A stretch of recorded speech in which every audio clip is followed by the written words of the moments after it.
Hola a todos, bienvenidos a una nueva clase de bioquímica, en la cual hablaremos un poco acerca de la introducción a la bioquímica y de dos de las biomoléculas orgánicas más importantes, que son los glúcidos y los lípidos. Esto por parte del grupo 2, conformado por Jordi Camacho, Yesenia Ramón y mi persona, Yamilex Quesada. A continuación, presentamos un pequeño índice en el cual damos a conocer los temas que se van a tratar en esta clase. Primero tenemos la introducción a la bioquímica, las biomoléculas inorgánicas como el agua y las sales minerales, los carbohidratos, los lípidos y las referencias en las cuales nos hemos sustentado para hacer este trabajo. Empezamos con la introducción a la bioquímica. Para empezar, vamos a hablar un poco acerca de la historia de la bioquímica. Si bien es cierto, la bioquímica se la considera como una ciencia relativamente joven. El término bioquímica fue empleado por primera vez en 1858 por Kleczynski, este señor que vemos aquí, en su libro Compendium der Biochemie, publicado en Viena. Luego, en 1903, Karl Neuberg fue pionero al crear la primera cátedra de bioquímica, lo cual fue un hito importante dentro de la historia de la bioquímica como ciencia. Sin embargo, los orígenes se remontan anteriormente, hace años atrás, pues era considerada una rama de la medicina y de la química antes de ser aceptada a finales del siglo XIX y a principios del siglo XX como una ciencia que tenía sus propios métodos experimentales. Durante la segunda mitad del siglo XIX comenzaron a emplearse los términos de química fisiológica o química biológica para referirse a la bioquímica. A continuación, tenemos que a lo largo de la historia desde el siglo XIX, algunos investigadores contribuyeron para sentar las bases de la bioquímica. En este caso, damos a conocer a 5 de estos investigadores, sin embargo, fueron muchos, pero estos son los más importantes. En primer lugar, Friedrich Wöhler. Él- a él se le atribuye el descubrimiento del berilio y del aluminio metálico. Fue él quien logró sintetizar urea, que es un compuesto orgánico del cuerpo humano, a partir del cianato de amonio, que es un compuesto inorgánico. Su experimento demostró que una sustancia orgánica podía formarse en el laboratorio sin necesidad de un principio vital. Luego tenemos a Anselme Payen, el cual en 1833, junto a su colaborador Gianfranco Dispersos, aislaron por primera vez una enzima a la cual llamaron diastasa, que hoy es conocida como la amilasa. Esta enzima es importante ya que convierte el almidón en azúcares simples, tales como la maltosa y la glucosa. Seguidamente tenemos a Justus von Liebig. Liebig fue uno de los primeros en afirmar que las reacciones químicas explican los procesos vitales, etcétera. Gracias a él, la química comenzó a...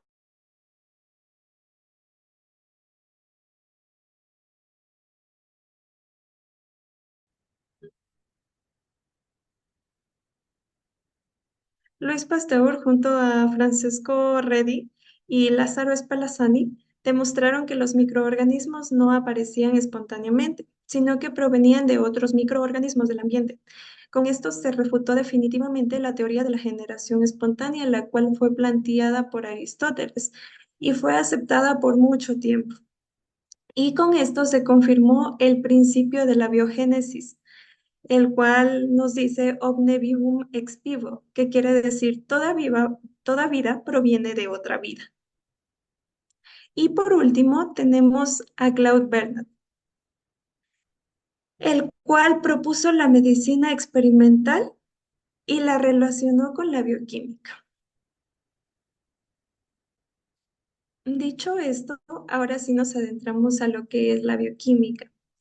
En cuanto a a su definición, tenemos que etimológicamente proviene de tres palabras griegas: bios, que significa vida; quimos, que significa sumo; e ico, que significa relativo a, lo que en otras palabras quiere decir química de la vida. Se la define como la parte de la química que estudia la composición y las transformaciones químicas de los seres vivos, y también como la ciencia de los constituyentes químicos de las células vivas y de las reacciones y los procesos que la experimentan. En otras palabras, la bioquímica explica cómo las moléculas dentro de de los organismos, tales como las proteínas, los lípidos, los carbohidratos, las vitaminas y las hormonas, permiten que las células vivan, crezcan y funcionen. La bioquímica tiene un objetivo principal, el cual es el entendimiento completo en el ámbito molecular de todos los procesos químicos relacionados con las células vivas. Y dentro de sus objetivos secundarios tiene el entender los orígenes de la vida sobre la Tierra e integrar este conocimiento bioquímico en aras de mantener la salud y entender las enfermedades y tratarlas con eficacia mediante los conocimientos bioquímicos, por ejemplo, al desarrollar medicamentos o terapias. Las imágenes que se encuentran a la derecha muestran ejemplos de aplicaciones de la bioquímica, ya que la bioquímica se aplica tanto en la investigación científica como en la industria y la medicina, y de aquí viene su gran importancia. Ahora tenemos la clasificación de la bioquímica. Ya que es una ciencia bastante grande e importante, se divide en tres para su respectivo estudio. Tenemos por una parte la bioquímica estructural, la cual estudia o analiza la composición, configuración y estructura de las moléculas biológicas. Su objetivo es relacionar la forma de esas moléculas con su función biológica. Por ejemplo, comprender cómo la estructura del ADN permite almacenar información genética o cómo la forma de una enzima determina su función. Seguidamente tenemos la bioquímica metabólica, la cual se enfoca en las transformaciones químicas que ocurren dentro de las células, es decir, el metabolismo. Incluye las reacciones químicas mediante las cuales las moléculas se degradan, lo que se conoce como el catabolismo, o cómo se forman el anabolismo, así como los mecanismos que regulan estas reacciones. Por ejemplo, la respiración celular, la fotosíntesis o cómo el cuerpo convierte la glucosa en energía. Y por último tenemos la bioquímica molecular, la cual examina los procesos químicos y estructurales de las moléculas relacionadas con la información genética. Esta se centra en cómo las células almacenan, transmiten y expresan la información genética y cómo se regulan esos mecanismos. Un claro ejemplo de esta bioquímica es el dogma central de la biología: la replicación del ADN, la transcripción del ARN o la síntesis de proteínas. Continuamos. Ahora, ¿qué tipo de moléculas estudia la bioquímica? Por una parte tenemos las biomoléculas, tanto inorgánicas como orgánicas. Dentro de las biomoléculas inorgánicas tenemos el agua, que es la más abundante de la Tierra; los gases como el oxígeno y el dióxido de carbono; y sales inorgánicas como cationes y aniones. Y también tenemos las biomoléculas orgánicas, tales como los glúcidos, los lípidos, las vitaminas, las hormonas y las proteínas. Dale clic por. En cuanto a las funciones de las biomoléculas orgánicas, tenemos tres. Primero, una función estructural en la cual intervienen los lípidos y las proteínas. Segundo, tenemos una función energética en la cual intervienen los glúcidos y los lípidos. Y por último, una función dinámica en la cual intervienen las vitaminas y las hormonas. Ahora, en cuanto a los bioelementos, tenemos que se dividen en tres: los bioelementos primarios, los bioelementos secundarios y los oligoelementos o elementos traza. Dentro de los bioelementos primarios tenemos el hidrógeno, el oxígeno, el carbono y el nitrógeno. Estos son los más abundantes y representan un 99,3% del total de átomos del cuerpo humano. Dentro de los bioelementos secundarios tenemos el calcio, el fósforo, el potasio, el azufre, el sodio, el cloro, el magnesio y el hierro, quienes constituyen prácticamente el 0,7% del total de átomos del cuerpo humano. Y por último, dentro de los oligoelementos o bioelementos traza, tenemos el manganeso, el yodo, el cobalto, el cobre, el cromo, el zinc, el hierro, el molibdeno, selenio y otros. Aunque aparecen solo en trazas o en cantidades muy mínimas, su presencia es esencial para el correcto funcionamiento del organismo. Dentro de sus funciones tenemos cinco. La primera, la función estructural, aquí intervienen los más conocidos como CHOMPs. La segunda, la función esquelética, aquí interviene el calcio, el magnesio, el fósforo el, y el silicio. En la función catalítica tenemos el hierro, el manganeso, el cobalto, el zinc, el molibdeno y el selenio.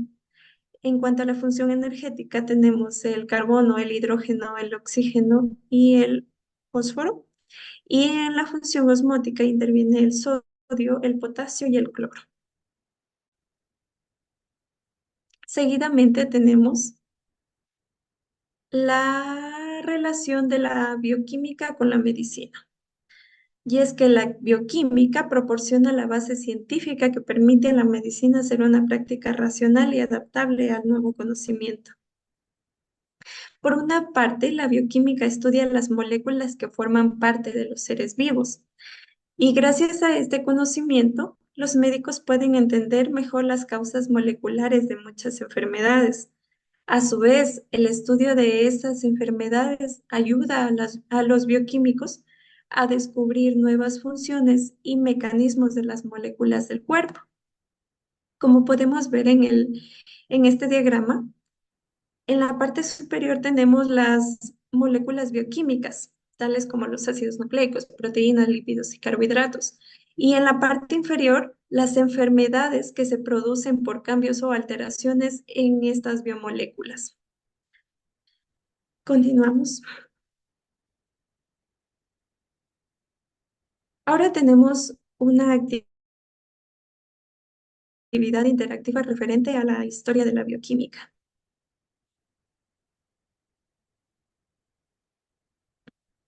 Esta actividad consiste en relacionar los diferentes investigadores con, con lo que se les atribuye. Por favor, para que me ayuden, ¿cuál fue el descubrimiento o la contribución de Anselme Payet? Fue uno de los primeros en afirmar que las reacciones químicas explican los procesos vitales, digestión, respiración, metabolismo, entre otros. No. Anselme Payet fue el que logró aislar por primera vez una enzima a la que llamó diastasa, hoy conocida como amilasa.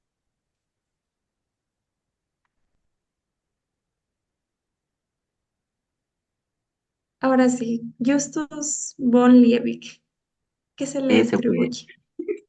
el que dije Él sí, anteriormente, uno de los primeros. exactamente. Él sí fue uno de los primeros en afirmar que las reacciones químicas explican los procesos vitales. Continuamos con Luis Pasteur. ¿Qué se le atribuye a Luis Pasteur? La Era fermentación y la vida.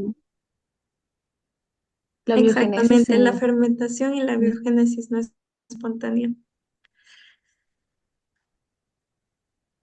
Claude Bernard, propuso la medicina experimental.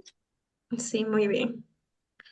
Fue quien propuso la medicina experimental y la relacionó con la bioquímica. Y por último, Friedrich Wöhler. que fue quien sintetizó la urea y fue el inicio de la química orgánica. Gracias, chicos.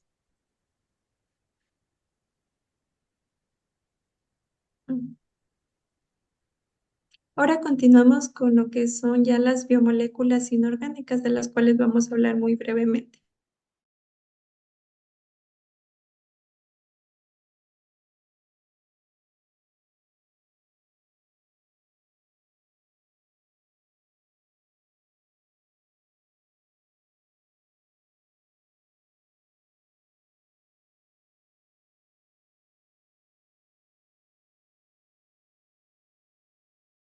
Jordi, continúa, por favor.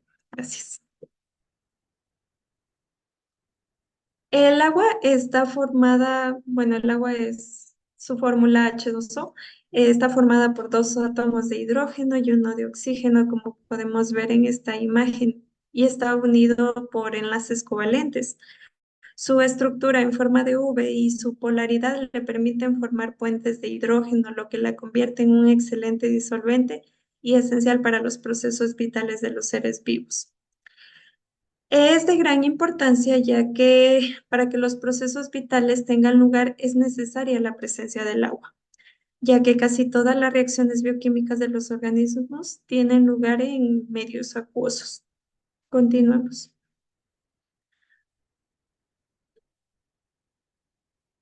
La distribución del agua en la Tierra. Como sabemos, el agua es una sustancia que más abunda en la Tierra y es la única que se encuentra en los tres estados, líquido, sólido y gaseoso. Como podemos ver en esta imagen, del 100%, el 97% del agua del planeta es salada, por lo tanto no es apta para el consumo humano. De este 100%, solo el 3% eh, equivale al agua dulce que sí la podemos consumir. Pero de este 3% de agua dulce, 69% de esta agua está congelada y la encontramos en glaciares y en los polos, es decir, no está a nuestro alcance.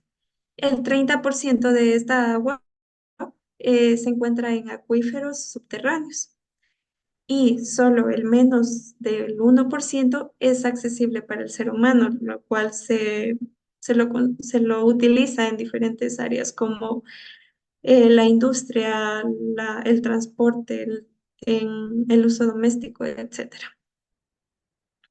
Continuamos, por favor. Ahora tenemos la estructura del agua en los tres estados de agregación. El agua presenta fuerzas de atracción intermoleculares llamadas puentes de hidrógeno, cuya intensidad varía según su estado físico. Como podemos ver en la presente imagen, en el estado sólido estas fuerzas son muy fuertes y son muy estables, lo cual forma una estructura cristalina que hace del hielo menos denso. En el estado líquido, los puentes de hidrógeno ya se rompen y ya se forman constantemente, permitiendo una mayor movilidad entre estas moléculas.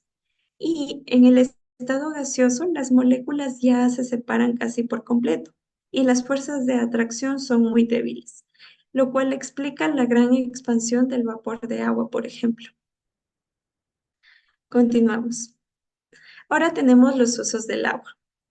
Los usos del agua pueden ser tanto consultivos como no consultivos. En los consultivos sí hay consumo de agua y se trata de los usos domésticos y urbanos, agrícolas e industriales siempre y cuando se los use como materia prima. Perdón. En el doméstico y urbano se contamina porque las aguas residuales urbanas contienen residuos fecales, detergentes, microorganismos infecciosos, etc. En la agricultura se contamina porque los abonos, fertilizantes y pesticidas se filtran hacia el suelo y pueden pasar a los acuíferos. Y en la industria, siempre y cuando se use como materia prima, se contamina porque si se realiza sin control, se vierte al agua sustancias químicas y contaminantes sólidos. Y en cuanto a los usos no consultivos, Es cuando en ellos no hay consumo de agua y se trata de los usos recreativos, energéticos e industriales y se usan como refrigerantes. Doy paso a mi compañera Yesenia.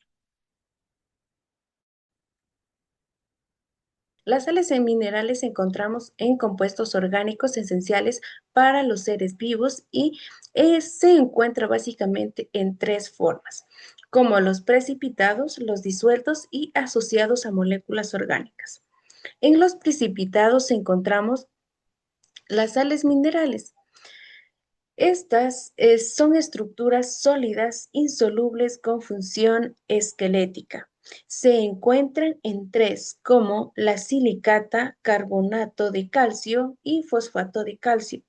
Uno de los ejemplos de las silicatas son los caparazones de las diatomeas y en algunas esponjas de mar y algunos vegetales como las gramíneas. Los carbonatos cálcicos se encuentran en los caparazones de caracoles, moluscos y en algunos artrópodos. También uno de los más conocidos es el exoesqueleto de los escorpiones. El fosfato cálcico, este básicamente se encuentra en los dientes y en los huesos de todos los seres vertebrados. Ahora vamos con disueltas. Disueltas, en ellas se encuentran una de las principales que tienen estas cargas positivas y negativas. Como pues bien, aquí podemos ver que los cationes tienen carga positiva. Estos en sí van a donar, van a perder electrones, van a donar. Entonces en ellos se encuentra el sodio, el potasio, el calcio y el magnesio. En los aniones, estos tienen carga negativa, quiere decir que van a tener una carga positiva al momento que ellos reciben los electrones. En ellos se encuentra el cloruro, el sulfato, el fosfato, el nitrato y el bicarbonato. Una de las funciones principales se encuentra la regulación del pH y la salinidad. Y como función secundaria tenemos la contracción y extensión muscular. Y por último vamos con las asociadas a moléculas orgánicas. En ellas se encuentran moléculas orgánicas, estas que tienen la capacidad de acoplarse o de unirse de un fosfato que vendría a ser la sal mineral con una proteína. Como podemos ver, el fosfato se une con una proteína y forman entre los dos una fosfoproteína, al igual que el fósforo se une con un lípido y entre los dos se unen y forman los fosfolípidos. Ahora pues vamos con las funciones. Una de las funciones importantes de las sales minerales es que las sales minerales desempeñan varias funciones esenciales para los seres vivos. Esta función principal es darles sostén o soporte, como podemos ver en los huesos, en los caparazones y en las conchas. Este posee un mecanismo evolutivo para que estas especies se adapten y se mantenga la continuidad de las especies. Por otro lado, también tenemos lo que son las específicas, como podemos ver acá.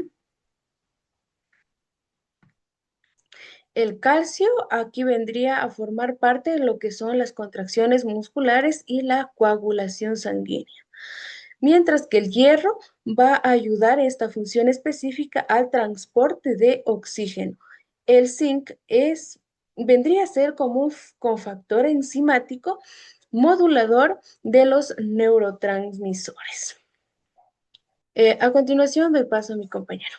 Dejar de lado lo que es el pH, o también conocido como potencial de hidrógeno. El pH es una medida numérica a, de 1 a 10, 14, 13. Esto varía dependiendo de los métodos utilizados para medir lo que es justamente el pH. Entonces, vamos con ¿qué es el pH? El pH es una medida numérica que indica el grado de acidez o basicidad, es decir, alcalinidad o acidez de una solución acuosa. Este se define como el logaritmo negativo de la concentración de iones de hidrógeno. Eh, Esta escala fue propuesta por el químico danés Soren Sorensen en 1909 y esta es fundamental tanto para la química, la biología y ciencias ambientales. Un pH neutro como el agua pura es de 7. Como lo vemos en la imagen, neutro va a estar siempre en 7. Valores menores de 0 hasta 6 indican un grado de acidez, mientras que los mayores indican que es una solución alcalina o base. Varía desde el número 8 hasta el 14. Ahora, dicho que el pH es una medida numérica para medir este grado de acidez o basicidad, se utilizan varios métodos para saber justamente si una solución acuosa es base o es ácida. Dentro de estos métodos están los indicadores de color, que usan compuestos orgánicos que cambian de color según el pH. Cambian el color siendo básido o siendo un ácido o siendo una base. Ejemplos de estos indicadores de color son el papel pH, que son las tiras impregnadas con indicadores como la fenolftaleína o el azul de bromotimol. O también existen otras soluciones líquidas que justamente al aplicar una gotita, la solución va a cambiar de color y en este caso se utiliza un indicador universal que justamente si cambia de color nos va a detallar si es un ácido o es una base. Otro instrumento adecuado para medir el grado de acidez o basicidad de una solución es el pHímetro, que es un dispositivo electrónico con un electrodo de vidrio sensible a los iones de hidrógeno y un electrodo de referencia como el calomelano, que mide el potencial eléctrico generado por la diferencia de concentración de iones. Este nos va a dar directamente un valor de si la solución es un ácido fuerte, un ácido base, etcétera, asimismo como la basicidad o alcalinidad de otra solución. Por último, tenemos la importancia de saber lo que es el pH, el potencial de hidrógeno, si es una base o un ácido. En la química, controla las reacciones ácido-base como en la síntesis de compuestos o en procesos industriales. Por ejemplo, la neutralización en tratamientos de agua. En biología, por otro lado, es crucial para el funcionamiento celular de enzimas y proteínas. Funcionan en rangos específicos. Por ejemplo, la sangre humana va a tener un pH de 7.35 a 7.45. Sabiendo esto, si existe alguna desviación o alteración, van a causar acidosis o alcalosis. Algunos estudios en fisiología muestran que el pH sanguíneo, si se llega a alterar, se regula por el sistema respiratorio renal. Es un dato crucial o curioso que les estoy dando. Por otro lado, saber el pH en el medio ambiente afecta la solubilidad de nutrientes en los suelos. Un pH óptimo para plantas varía desde 6 a 7. Y en la vida acuática, tanto en ríos, los ríos ácidos por la lluvia ácida tienen un pH menor a 5, dañando obviamente la vida marina, tanto como son los animales o la vida vegetativa que existe. Y en la vida cotidiana determina la eficacia de productos como limpiadores, alimentos, etcétera.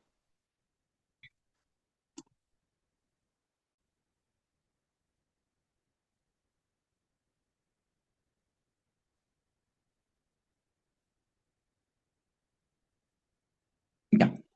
Continuando o adentrándonos más al tema de la bioquímica, viendo del lado lo que dijeron mis compañeras, una introducción a la bioquímica, conocer un poco de la historia, nos adentramos directamente a las biomoléculas esenciales que vamos a presentar, como lo son los carbohidratos. Dentro de los carbohidratos vamos a ver una definición como lo que son, algunas características que poseen los carbohidratos, las funciones y su clasificación. Entonces tenemos los carbohidratos. ¿Qué son los carbohidratos?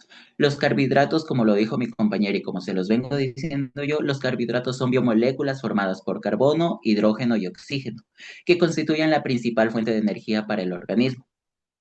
Su función principal es suministrar glucosa a las células, especialmente al cerebro y los músculos, ya que esta permite el correcto funcionamiento del cuerpo. Estas se pueden clasificar en simples, complejos, según la rapidez con que el cuerpo las digiere y las convierte en energía. Las vamos a ver más adelante, más detalladamente.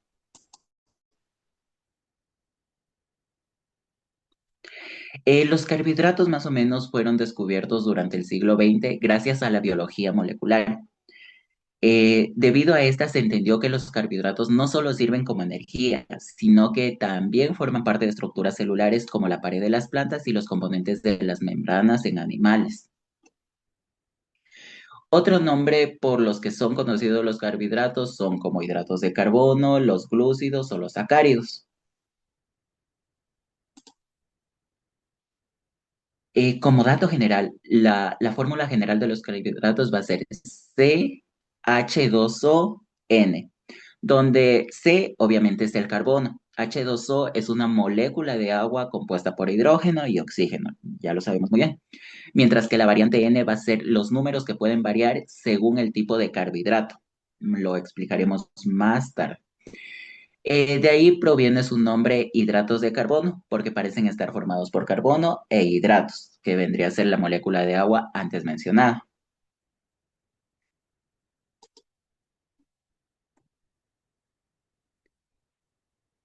Ahora, conociendo algunas características de los carbohidratos, tenemos tres características principales de los carbohidratos.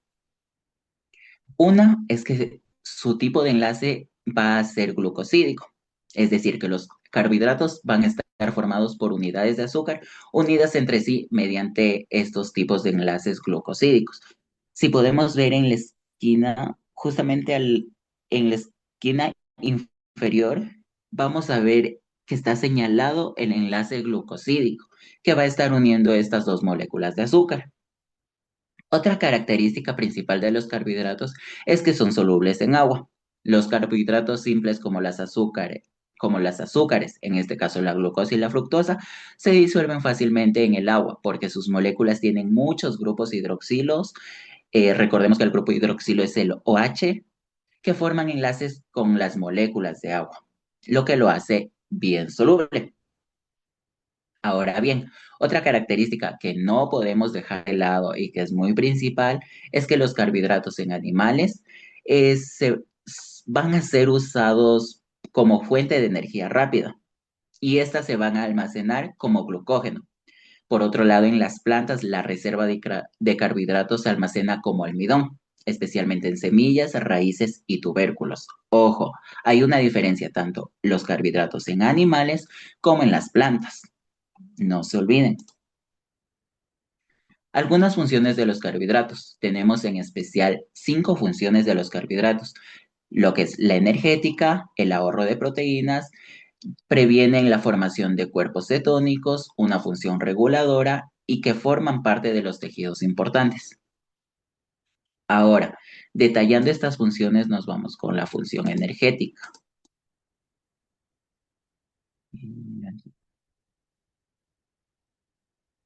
Bueno, hay un error en la diapositiva, pero la función energética consiste en que los carbohidratos van a ser ingeridos por el cuerpo, brindando una fuente de energía para el funcionamiento.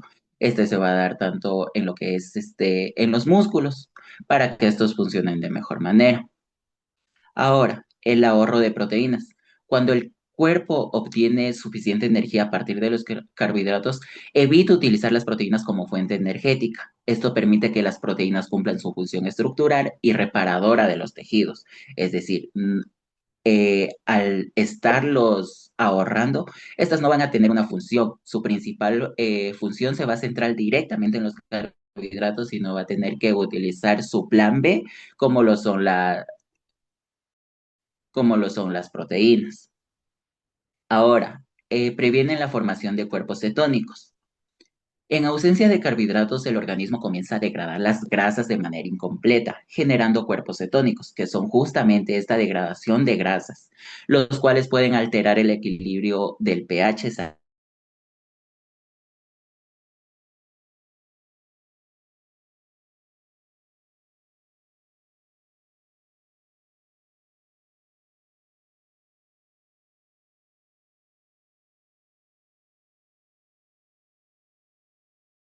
intestinal, controla los niveles de glucosa en la sangre y ayuda a mantener los niveles adecuados de colesterol. Por última función tenemos que forman parte de tejidos importantes. Los carbohidratos también tienen una función estructural, ya que forman parte de componentes esenciales de las células como los ácidos nucleicos, el ADN y el ARN, y ciertas moléculas que intervienen en la comunicación celular. Continuamos con lo que es la clasificación de carbohidratos. Como principal clasificación tenemos por complejidad molecular.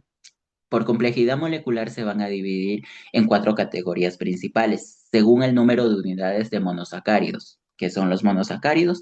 Son los azúcares simples como la glucosa o fructosa que contienen. Entonces, de acuerdo a estas unidades van a ser monosacáridos, disacáridos, oligosacáridos y polisacáridos. Los vamos a ver detalladamente. Monosacáridos. Los monosacáridos son los carbohidratos más simples no hidrolizables en unidades más pequeñas. Tienen de 3 a 7 átomos de carbono. Por ejemplo, la glucosa, que su fórmula es C6H12O6. La tenemos de memoria esa fórmula. Como fuente de energía en células. La fructosa en frutas y galactosa. Se subdividen también en aldosas con un grupo aldehído como glucosa y cetosas como grupo cetona como fructosa.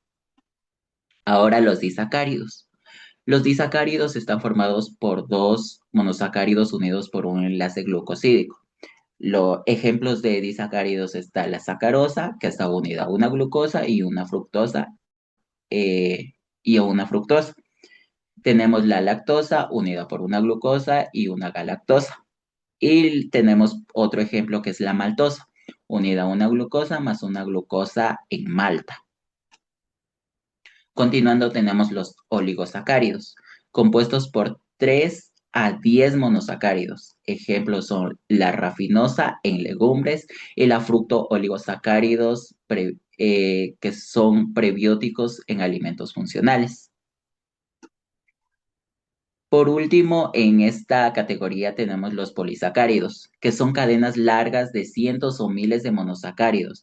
Algunos ejemplos son el almidón en plantas, que sirven como almacén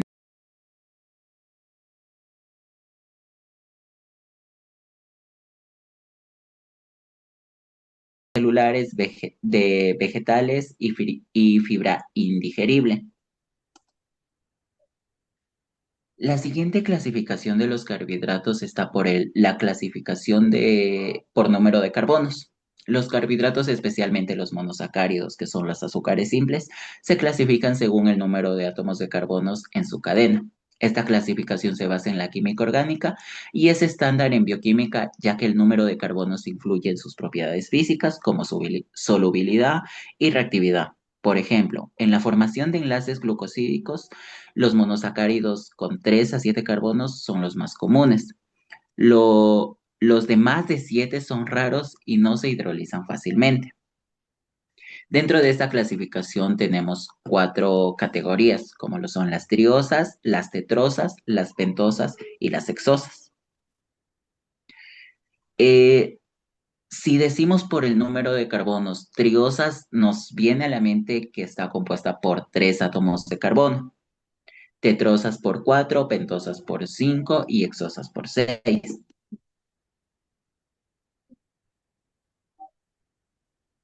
Las triosas, como les dije, son 3 carbonos y son los más simples. Ejemplo, los dihidroxiacetona, cetosa o la glicerola, la aldosa. Tenemos las tetrosas, que está compuesta por 4 átomos de carbono. Son raros en la naturaleza, como por ejemplo la eritrosa en forma de aldosa.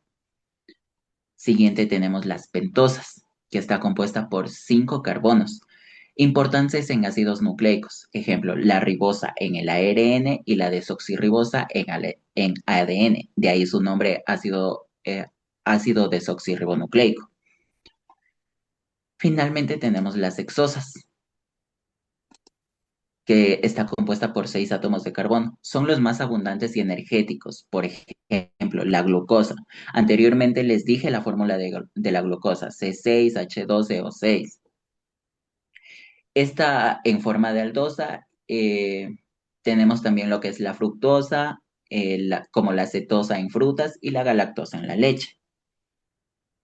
Finalmente, para concluir con el tema de carbohidratos, les tengo dos preguntas principales. Les recalqué mucho en esas partes para ver justamente y que lo tengan claro.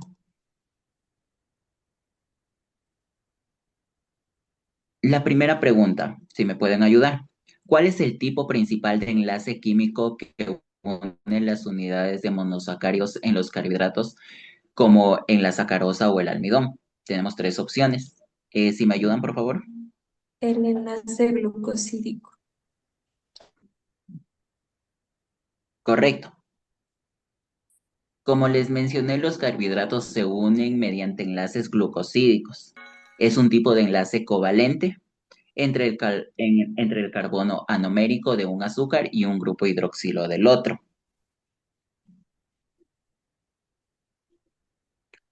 Para finalizar, tenemos la última pregunta. ¿Cómo se encuentran los carbohidratos en animales y plantas? Ahí podemos elegir dos opciones, o si a ustedes les parece una, elegimos una y podemos ver. ¿Me ayudan, por favor?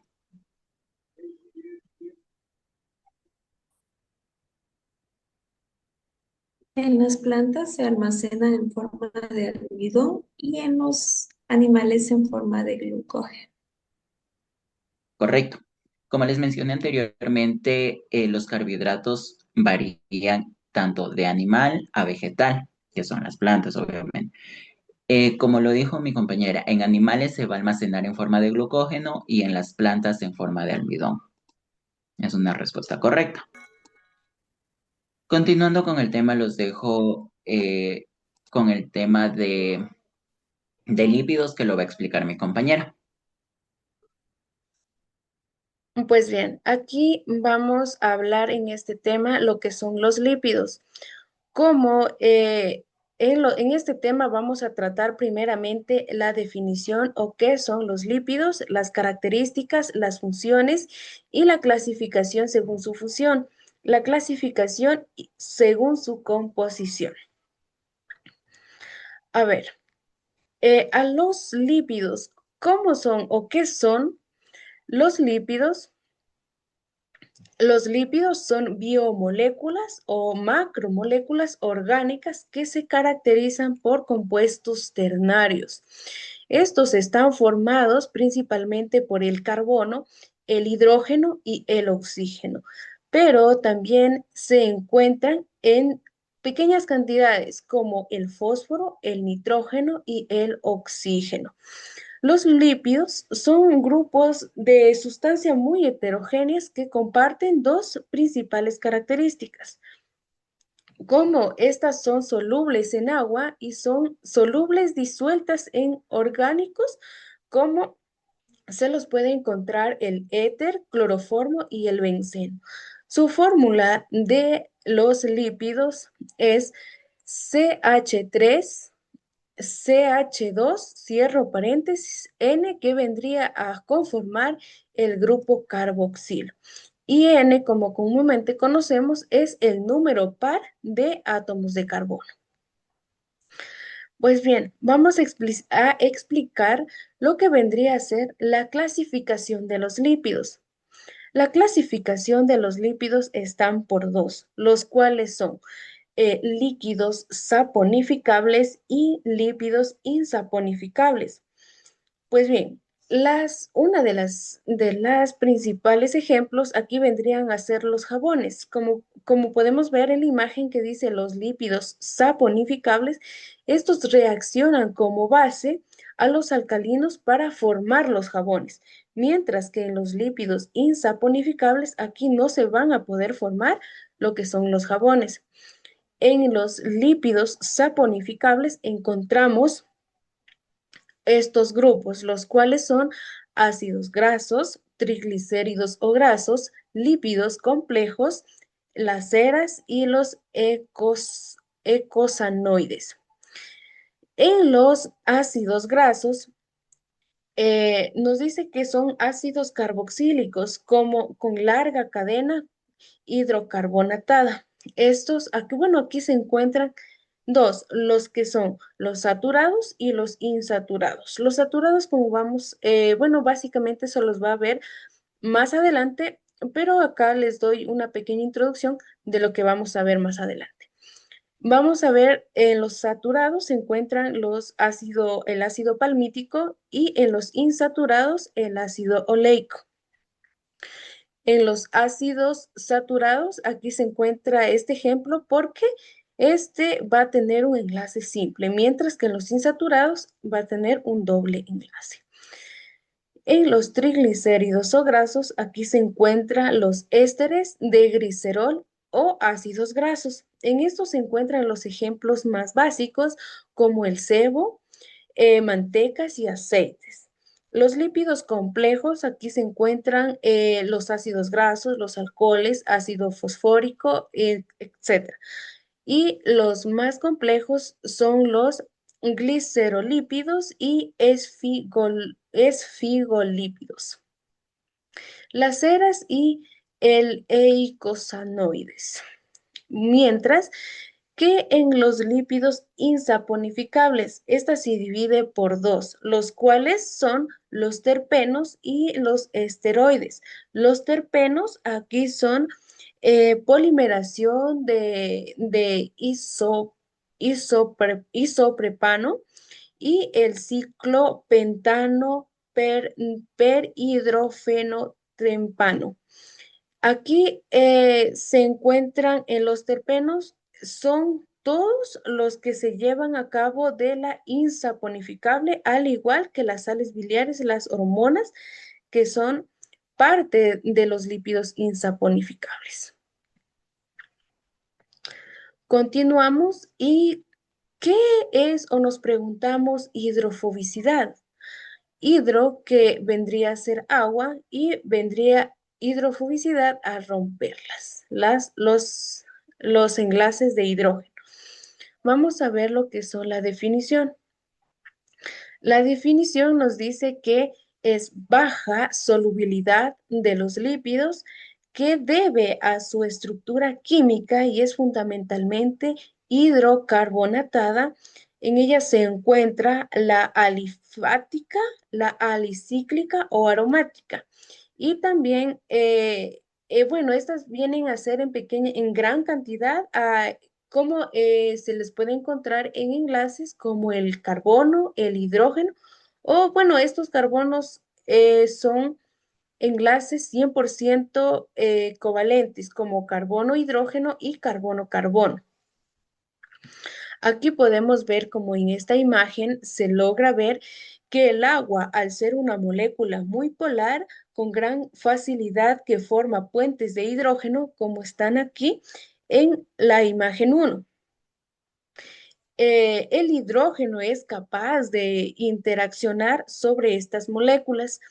En la presencia de moléculas lipídicas como el agua, adopta un torno entre ellas y forma una estructura muy ordenada que se maximiza las interacciones propias de esta molécula del agua, como la podemos ver acá en la imagen 2. Aquí están ya estructuralmente ordenadas. Estas forman moléculas hidrofóbicas en el interior de esa estructura como una forma de jaula. Como podemos ver acá, está enjaulándola en sí. ¿Cómo la molécula se encuentra? También esta reduce la movilidad de los lípidos, lo que quiere decir que la configuración es baja en la entropía y que resulta energéticamente desfavorable. Esto permite que la entropía debe ser mínima en moléculas de los lípidos. Estas se agregan y se interaccionan mediante fuerzas y que se cortan enlaces como los enlaces de Van der Waals, el más conocido. Y podemos ver como resultado que están totalmente unidas. Las funciones de los lípidos. Las funciones de los lípidos, como podemos ver aquí, es reserva energética. Reserva energética, ¿qué es? Bueno, aquí básicamente conocemos que son principales fuentes de almacenamiento de energía a largo plazo del cuerpo. Por ejemplo, como alta densidad de 1 gramo de grasa produce el doble de energía a 1 gramo de carbohidratos. La función estructural. Aquí podemos ver que forman parte de la membrana celular en bicapas lipídicas y del sistema nervioso, permitiendo la integridad y el funcionamiento de las células. Básicamente también se encuentra en tejidos adiposos. Seguimos con la protección y aislamiento. ¿Qué querría decir protección y aislamiento? Este protege a los órganos vitales como de golpes, contusiones y proporcionan aislamiento térmico para mantener la temperatura corporal en sí del cuerpo. Bueno, uno de los ejemplos más conocidos son de los osos polares. Ellos se encuentran a temperaturas muy altas cuando entonces ellos son capaces, digamos, de resistir las temperaturas altas y no tienen a morirse, por ejemplo, en el lugar donde ellos viven. Catalizadora hormonal o mensajeros químicos. Esto quiere decir que, que son precursores hormonales como el esteroides, como el colesterol, que cumplen funciones biológicas importantes dentro del organismo. Y por último tenemos el transporte de nutrientes. El transporte de nutrientes o proteínas, esto permite ayudar el transporte y que se absorban las vitaminas liposolubles como el ADEC, el más conocido. ¿Qué significa? La vitamina A, vitamina D, vitamina E y por último la vitamina K. Continuamos con la exposición y vamos a ver aquí la clasificación. La clasificación de los lípidos. La mayoría de los lípidos están formados por, como ya había mencionado anteriormente, que los ácidos grasos se encuentran en cadenas hidrocarbonatadas con un grupo carboxilo. Este se va a encontrar en los extremos. Tiene dos grupos, insaturados y saturados. Los saturados pues no tienen doble enlace como el ácido palmítico y los insaturados, estos no poseen más o uno o más de dobles enlaces como por ejemplo el ácido oleico. Bueno, aquí también entran los alcoholes. Dentro de los alcoholes encontramos el glicerol que se une a ácidos grasos formando una estructura más compleja. En la clasificación encontramos los que son los lípidos simples. Los lípidos simples son una unidad estructural no estratificada, como los ácidos grasos y alcoholes grasos. En ellos se encuentran los éteres, que son monocicleglicéridos, diaglicéridos y los derivados de ácidos grasos que son importantes para regular la prostaglandinas y los leucotrienos. Continuamos con los lípidos complejos. Aquí encontramos también una imagen que representan a los lípidos complejos. Se encuentra como los fosfolípidos y los glucolípidos. En los fosfolípidos, estas contienen fósforo que forman bicapas lipídicas de la membrana y que recubren, como por ejemplo, la fosfatildicolicolina. Y los glucolipídicos, estos poseen carbohidratos unidos a lípidos que se hallan en suficientes células y participan en reconocimiento celular como por ejemplo, el más conocido es los lípidos, son los glucosídicos y los lípidos conjugados como macromoléculas, lipoproteínas y liposacáridos. Y por último son los lípidos hipoprenoides y insaponificables o insaponificables. Ahí vamos a ver en la imagen una imagen que representa a estos insaponificables. Entre ellos se encuentran como los terpenos y aromas, esteroides, retinoles y carotenoides y tocafenolis y poliprenilquisona. En esta imagen representativa de todo, vamos a ver la clasificación de los ácidos grasos. En ellos se encuentran los saturados y los insaturados. Los saturados Los saturados vendrían a ser que tienen enlaces simples entre átomos de carbono. Esta básicamente es una cadena corta donde se van a encontrar y como por ejemplo el ácido butirídico. Como lo podemos observar aquí, es una molécula muy pequeña. Y la imagen representativa de los ácidos grasos saturados.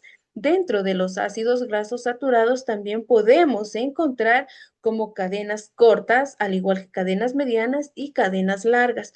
Entre las cadenas cortas siempre van a poseer de 8 a 10 átomos de carbono y los que poseen de 10 a 15 átomos de carbono y estos vendrían a ser la cadena mediana y la cadena larga que vendría a ser de 16 átomos de carbono en adelante.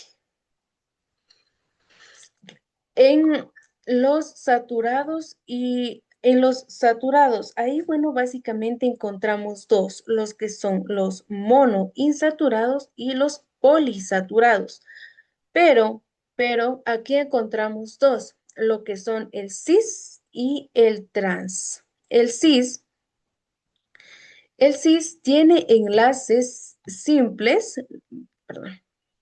El cis, como podemos ver la imagen, es el ácido oleico.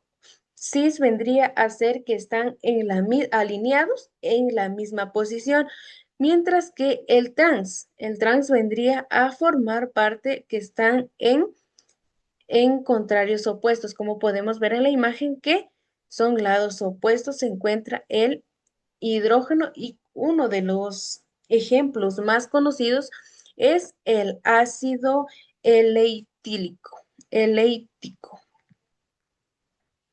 A ver, los, los ácidos grasos insaturados, podemos ver que podemos encontrar como alimentos como el pez, el aguacate, el huevo y en aceites.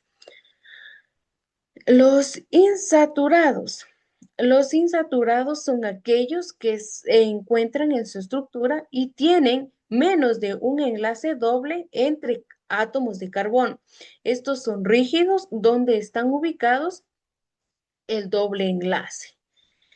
Estos son los alimentos de ácidos grasos monosaturados, monoinsaturados, como los frutos frescos, los aceites, el aceite de oliva, el aceite de girasol, el aceite de lino, el aceite de aguacate, la manteca de los cacahuates y el aceite del cacahuate. Estos son los alimentos que podríamos encontrar, los monoinsaturados. Los monoinsaturados, estos no son esenciales y como por ejemplo el más conocido, aquí se encuentra el ácido linoleico omega 9, como podemos ver acá. Y encontramos también los polisaturados que se encuentran en alimentos como el aceite de soya, el tufo, los nueces, la leche de soya, el pescado graso como el salmón, la trucha, el atún, las sardinas y caballas y algunas aranques. Estos son especies básicamente de que se van a encontrar más los poliinsaturados y también se va a encontrar lo que son en semillas, el lino y en el girasol. Los poliinsaturados.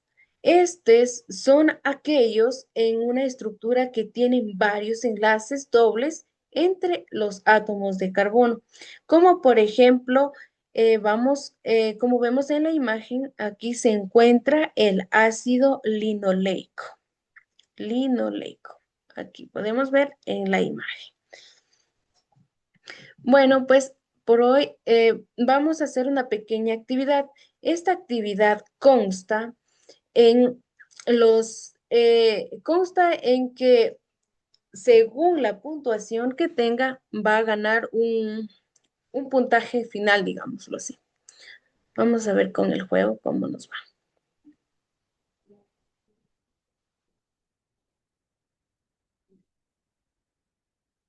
A ver, compañeros, si me podrían ayudar con el juego. Sí, compañero. ¿Los lípidos son moléculas orgánicas o inorgánicas? Orgánicas. Ya. Ah, perdón, fue error mío, discúlpame. Los lípidos están constituidos por carbono, hidrógeno, oxígeno, avances por el fósforo y el nitrógeno o por el zinc y el cobre. Por A carbono o B. y los otros. Ah, A o B. A. ajá. Ya. Correcto. Vas bien aquí. Tienes 100 puntos. Una de las funciones es A o B. Literal, literal A, Ya, ay, reserva de energía. se movió algo acá. Pero sí se ve, ¿verdad? Todavía.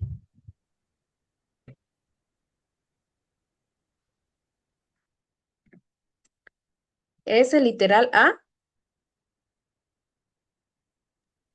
Sí, reserva de energía. Correcto. Estás muy bien. Aquí va a ser un jueguito. ¿Cuál quieres de estos puntos que te regale para que aumente tu puntuación?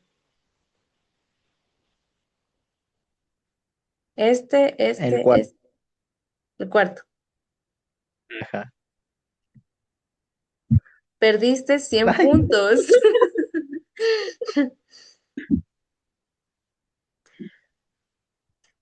oh no. Oh, no. Los triglicéridos están compuestos por, ¿o cuál Ácidos crees? grasos y gliceros. La A. Ya, correcto. Más bien,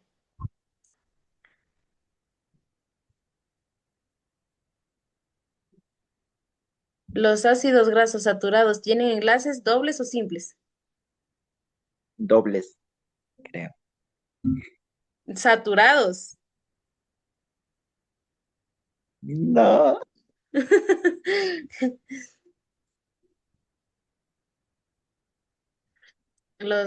Ácidos grasos, verás, ácidos grasos tienen la terminación oico o ico. Mm, Oico. Correcto, esto sí es correcto.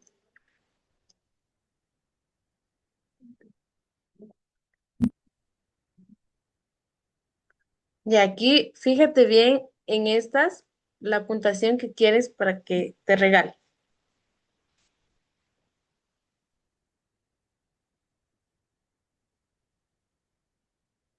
Me Uno, quedo con la dos, cuarta. la cuarta.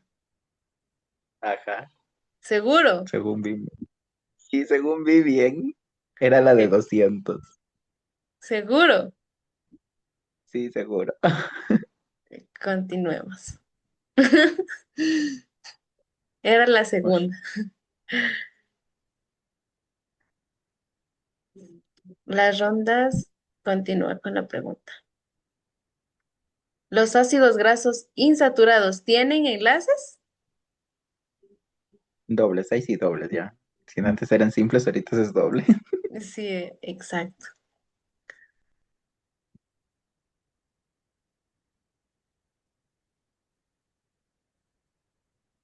Los ácidos grasos insaturados se clasifican en... Sí, sí, trans. Correcto. Cis y trans.